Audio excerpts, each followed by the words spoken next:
Why Nigeria does not look like Dubai, despite having oil. Two nations, both blessed with oil.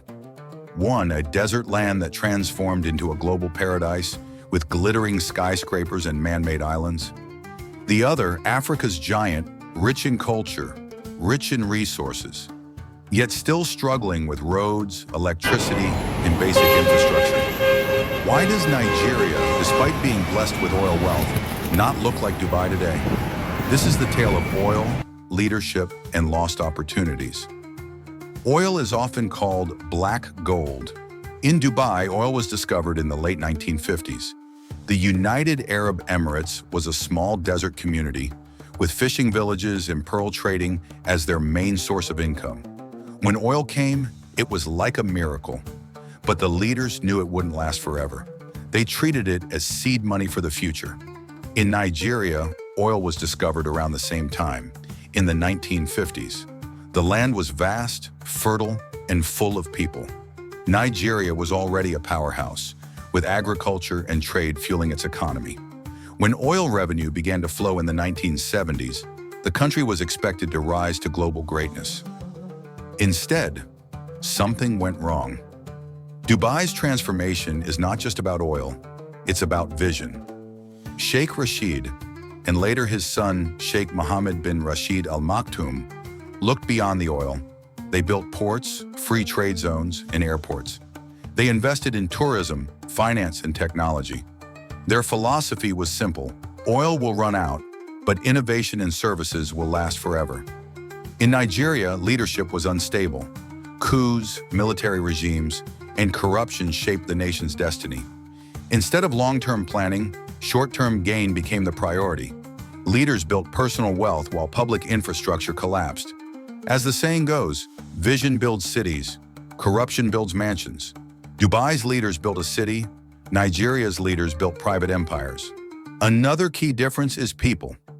When Dubai began its transformation, its population was small, fewer than 500,000. It was easier to manage, easier to distribute wealth.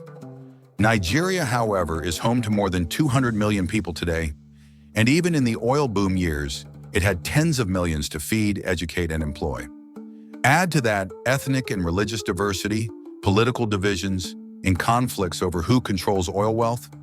Suddenly, managing the country became an impossible challenge. In the Niger Delta, where the oil comes from, communities rose in anger.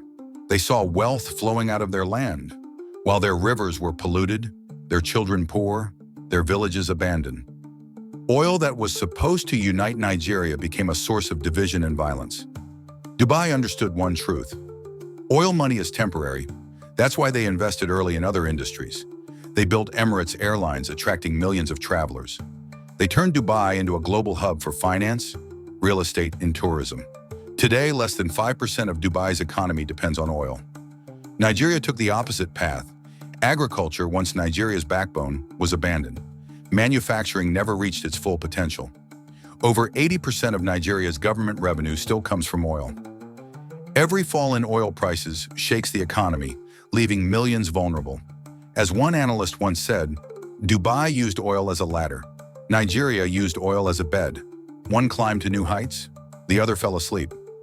Infrastructure tells the story. In Dubai, oil money built some of the best roads in the world, futuristic airports, and efficient public services. Every project was designed to attract global business and tourism. In Nigeria, billions of dollars went missing. Corruption swallowed roads, hospitals, power stations. White elephant projects, half completed, abandoned, dot the landscape. The World Bank estimates that hundreds of billions of dollars have been stolen from Nigeria since independence. Imagine what that money could have done. Lagos could have been another Dubai. Abuja could have rivaled any world capital. But corruption is a thief that steals not only money but the future. Yet Nigeria is not doomed. Far from it.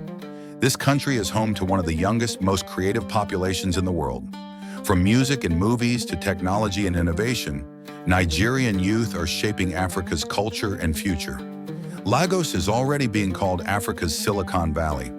Tech startups are rising. Agriculture still has massive potential to feed the nation and export to the world. With the right leadership, with the right vision, Nigeria can still write a new chapter.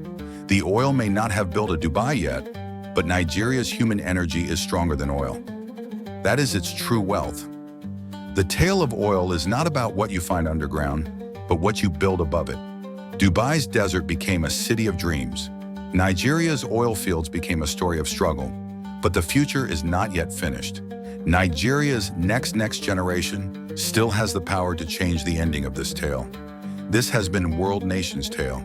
If you enjoyed this story, remember to like, share, and subscribe for more journeys into the stories that shape our world.